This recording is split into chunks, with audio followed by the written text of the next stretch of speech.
Hello good morning students. बेटा जैसा कि आपको पता है कि सुप्रीम कोर्ट के डिसीजन के बाद जो काउंसलिंग का सुपर स्टे राउंड स्टार्ट किया गया है उसका नोटिफिकेशन आ चुका है। पिछले वीडियो में मैं उसका सारा डिटेल आपके साथ शेयर कर चुका हूं। इस वीडियो में आपके साथ एक बार important dates of the state counselling as well as of all India counselling के इस इंपॉर्टेंट डेट्स को शेयर करूंगा। इसके अलावा सीट मैट्रिक्स के बारे में बात करते हैं कि कितनी सीट्स ऑल इंडिया कोटा में अवेलेबल हैं। ये जो सीट्स बात करेंगे सिर्फ ऑल इंडिया कोटा में है और ऑल इंडिया कोटा की जो डीम्ड और गवर्नमेंट इंस्टीट्यूशंस हैं सबकी एमबीबीएस की यहाँ पर सीट्स की बात होगी। बीडीएस का जो सीट खाली है और जो बीएससी नर्सिंग का वो अलग से है, वो आपको पता है 258 सीट्स ऑलरेडी वहां पर 258 सीट्स खाली थी। साथ स्टेट में बेटा अलग अलग स्टेट्स में अलग अलग सीट्स खाली होंगी। उसका जिस स्टेट से आप बिलोंग करते हैं वहां पर आपकी जो अथॉरिटी है उसके टच में रहिएगा, आपको उन सीट्स की काउंसलिंग का मौका मिलेगा। इसलिए ओवरऑल करीब 2000 प्लस सीट्स खाली हैं, जिसमें डिफरेंट स्टेट्स की सीट्स हैं, ऑल इंडिया कोटा की सीट्स हैं और साथ ही साथ डीम्ड यूनिवर्सिटीज की सीट्स हैं। लेकिन जो ऑल इंडिया कोटा है इसमें कितनी सीट्स हैं इस वीडियो में इसके बारे में बात करेंगे। अगर आप इस चैनल पर नए हैं तो इसे सब्सक्राइब कर दीजिए, लाइक कर दीजिए और शेयर कर दिया करिएगा। इस समय आपके सामने जो नोटिस मैंने रखा है, ये नोटिस बेटा एक एनआरआई जो कैंडिडेट्स हैं उनके कन्वर्जन का नोटिस है। ब्रीफली इसे पढ़ देता हूं, उसके बाद मैं आपके साथ seat matrix and possibility of cut off के बारे में भी बात करूंगा। Attention, candidates who want to get their nationality converted from Indian to NRI to special stay round of the UG counselling 2023।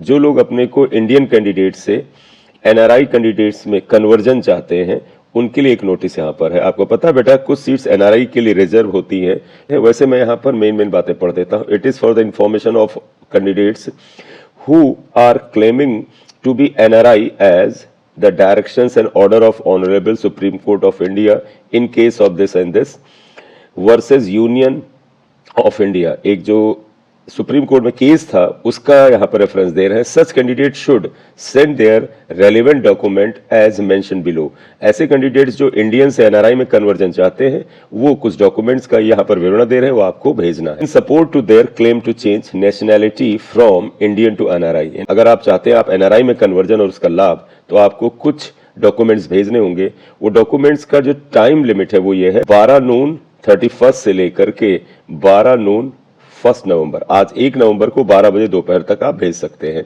All such candidates are advised to in touch in MCC website for the further action. Mail received before after the stipulated time will not be considered. यानी इस time से पहले या बाद में अगर आप भेजेंगे मेल तो उसे कंसीडर नहीं किया जाएगा। Candidates are strictly advised to send all documents enclosed in a single mail only. आपको सिर्फ मेल करके ही भेजना है। Mail received in piecemeal and in duplicate will not be considered. The following candidates are required to met by the candidates applying for the change of their category यानी NRI. पहला है as per the direction of the honourable supreme court. इस case का विवरण दिया गया है। The candidates applying for the conversion are required to furnish the documents in the format provided at Annexure 1. Candidates whose nationality has already been converted to NRI in earlier round need not send their documents again. जिन बच्चों ने पहले ही previous जो round की counselling थी उसमें conversion करा लिया है यानी इंडियन रेजिडेंस से नॉन इंडियन रेजिडेंस में, उनको दोबारा डॉक्यूमेंट्स नहीं भेजना है। इसका एक इन्होंने फॉर्मेट दिया है, कहते हैं इसी फॉर्मेट में आप देखें, ये देखिए Annexure 1 है। यहाँ पर आपको अपना नाम वगैरह सब भर करके ये डिटेल आप इसको क्लेम करके यहाँ पर आप अपना नाम, यहाँ सिग्नेचर, डेट, प्लेस फिल करके आप भेजेंगे। इसके बाद जो और आगे है बेटा, ये कोर्ट का डिसीजन की कॉपी यहाँ पर दी है। तो ये तो बेटा एनआरआई के कन्वर्जन का था। अब बेटा जरा सा काउंसलिंग की इंपॉर्टेंट डेट्स की बात कर लेते हैं। ये बेटा मैंने पिछले वीडियो में भी डेट्स शेयर की थी एक बार फिर आपके साथ, जिससे कि आपके दिमाग में चीजें वापस रिन्यू हो जाएं, इसलिए कर लेता हूं। बेटा देखिएगा, schedule of the special stay vacancy round UG counselling for MBBS, BDS and BSc nursing seats 2023। Fresh registration and the payment 31 से स्टार्ट हो चुका है, 5 नवंबर तक करना है और 5 नवंबर के दोपहर 12 बजे तक ये रहेगा।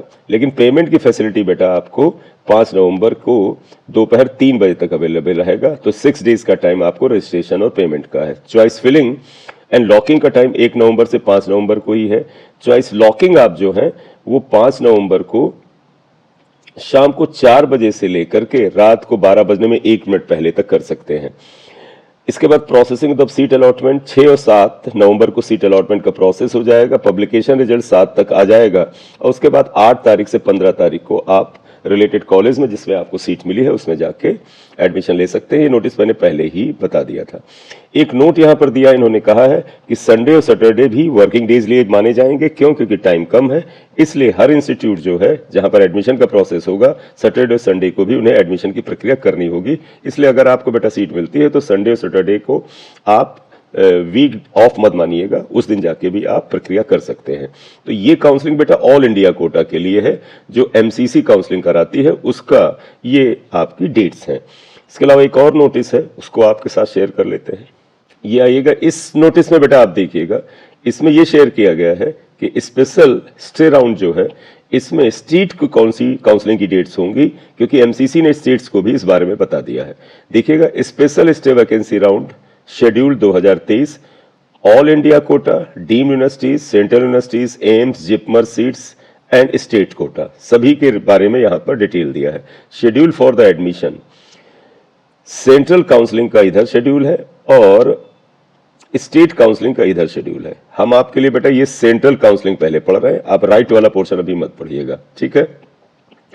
तो एक सेकंड देखिएगा, सेंट्रल काउंसलिंग की मेन डेट्स क्या है। डेट्स वही है जो पिछला नोटिस पढ़ा है बेटा। Schedule for admission, special stay round vacancy, last date of joining, special stay round vacancy, central counselling, all India quota, deemed universities and other central institution. 31 तारीख से 7 तारीख की डेट दी गई है, यानी 31 से शुरू करिए। डिफरेंट डेट्स आपको मैंने बता दी हैं कि किस दिन रजिस्ट्रेशन होना है, किस दिन आपको चॉइस फिलिंग करनी है। 15 तक ये खत्म करना है, यानी 31 को ये स्टार्ट हो चुका है, 15 तक इन्हें पूरा वाइंड अप करना है।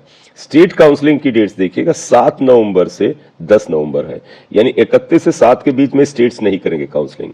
इसका मतलब इस बार बड़ा क्लियरली ये चाहते हैं ये चीज रहे क्या कि ऑल इंडिया काउंसलिंग जब 7 को खत्म हो तब स्टेट्स की काउंसलिंग 7 तारीख से शुरू हो, और जब 7 तारीख से स्टेट की काउंसलिंग शुरू होगी उसको 10 को खत्म करना होगा, लेकिन उसकी डेट ऑफ ज्वाइनिंग की लास्ट डेट 15 तक ही होगा।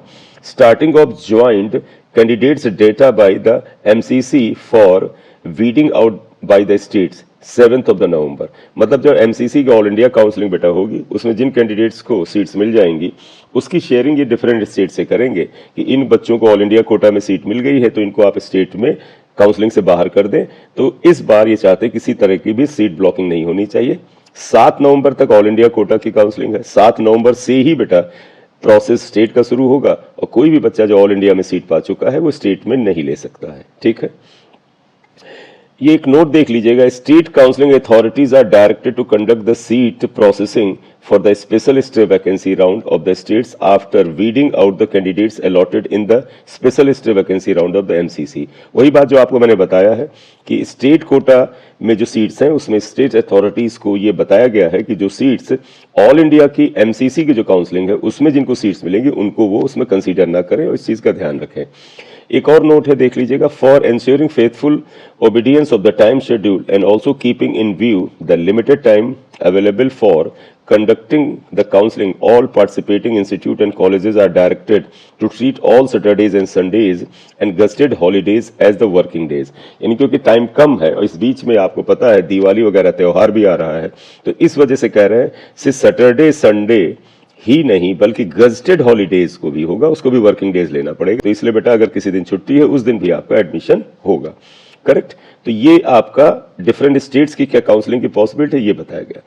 अब बेटा इस वीडियो में आपके साथ ये शेयर करते हैं कि सीट मैट्रिक्स क्या है। आप देखिए सीट मैट्रिक्स ही सबको डिसाइड करता है कि कट ऑफ क्या हो सकता है। सीट मैट्रिक्स को आपके सामने एक बार शेयर कर देते हैं, उसके बाद आपको बताते हैं कि कितनी सीट्स असल में डीम्ड में है और कितनी बेटा गवर्नमेंट कॉलेज में है।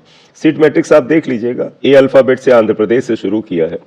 डीम्ड में यहां पर देखिएगा 5 सीट्स अवेलेबल है। इसी तरह से आंध्र प्रदेश की सीट्स यहां तक है, उसके बाद आसाम की सीट है, आसाम में भी आप देखिएगा 1 सीट अवेलेबल है, ये ओपन सीट कोटा में है। और इसी तरह से बेटा बिहार, दिल्ली, हरियाणा में देखिए ये सीट्स हैं, लेकिन इससे कोई बेटा स्टेट से मतलब नहीं, ये तो ऑल इंडिया कोटा की है। हर बच्चा इन सीट्स पर अपनी रैंक के आधार पर क्लेम कर सकता है। तो इन सीट्स का मैंने काउंट किया है कि बेटा किस कैटेगरी में कितनी सीट्स है, वो मैं आपको बताता हूं।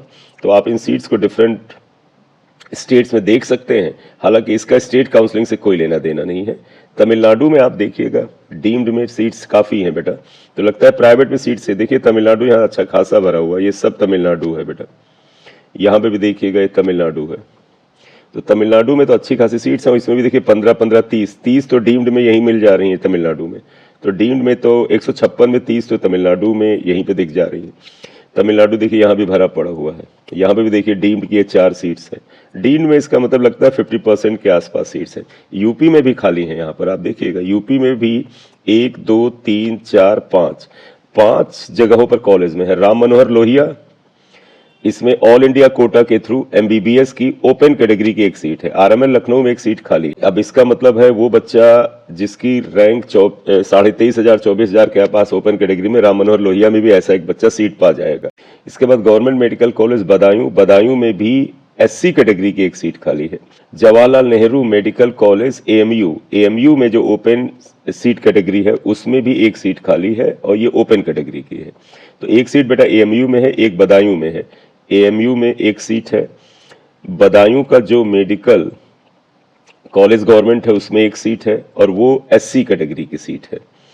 और लेकिन आरएमएल में एक ओपन कैटेगरी की सीट है। नेक्स्ट आइए एलएलआरएम, बेटा ये आपका मेरठ का जो मेडिकल कॉलेज है इसमें ओपन कैटेगरी में 2 सीट्स हैं, बहुत अच्छा।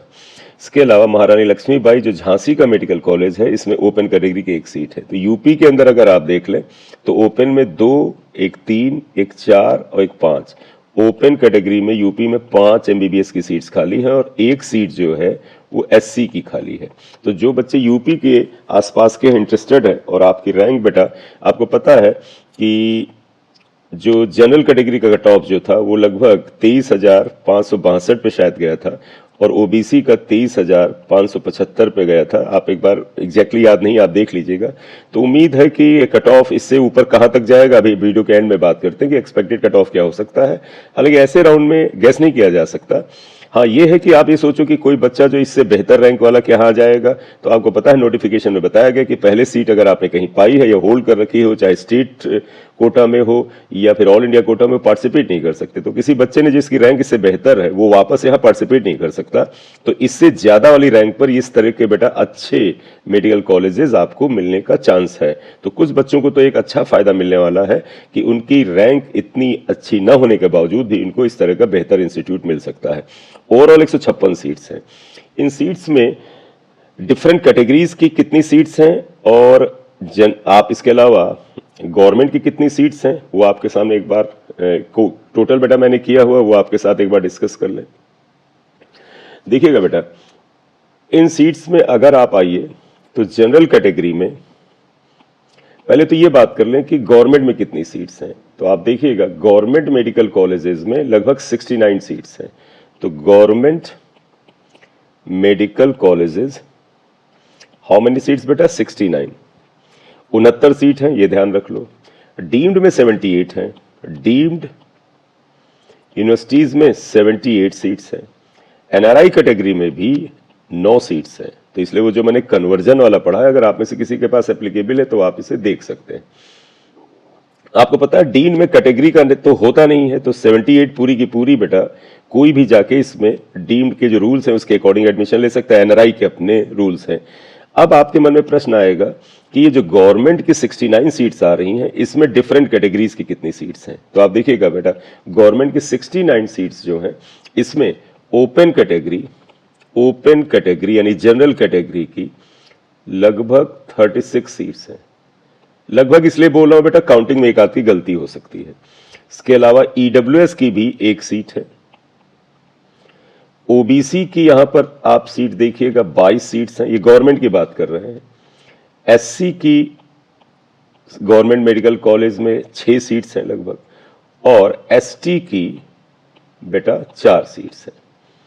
सो इस तरह से आप यहां पर ध्यान से देखें कि गवर्नमेंट मेडिकल कॉलेज में आपका इंटरेस्ट ज्यादा रहता है तो ऑल इंडिया कोटा में जो एमबीबीएस की सीट्स खाली आई हैं बेटा उसमें गवर्नमेंट मेडिकल कॉलेज में 69 सीट्स हैं।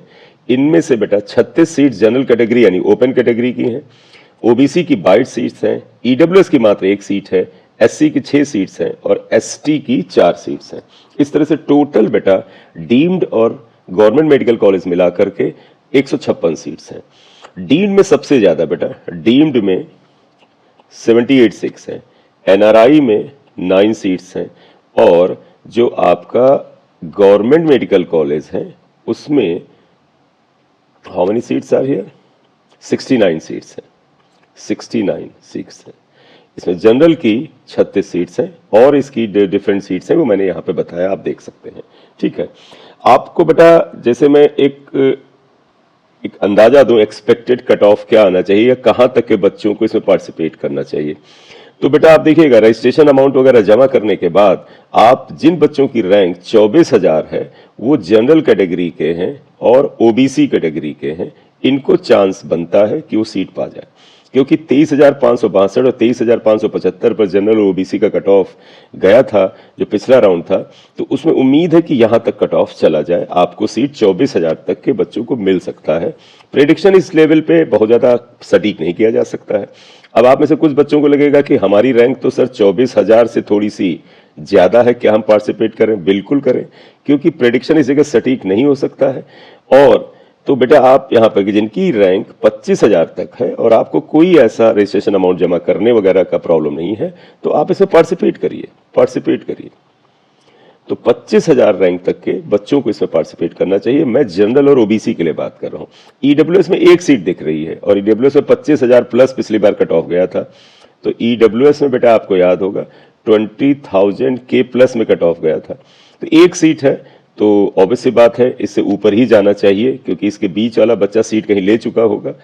तो देखें किसी की 26,000 रैंक तक है ईडब्ल्यूएस में, वो भी करे, क्या पता आप ही एकमात्र कैंडिडेट हों जिन्होंने अप्लाई किया है इस रैंक के बीच में, तो आपको सीट मिल सकती है। और ईडब्ल्यूएस की सीट अगर आपको इस रैंक तक मिल जाती है तो आपके लक पे भी डिपेंड करता है, क्योंकि यहाँ पर लक फैक्टर भी माने रखता है। तो बेटा मेरे अकॉर्डिंग ये जनरल ओबीसी में 24,000 रैंक तक के बच्चों का पूरा अच्छा खासा चांस गवर्नमेंट मेडिकल कॉलेज में एमबीबीएस का बनता है। Thank you for watching the video बेटा। अगर आप इस चैनल पे नए हैं तो इसे सब्सक्राइब कर दीजिए, लाइक कर दीजिएगा। Thank you. This is M Singh sir.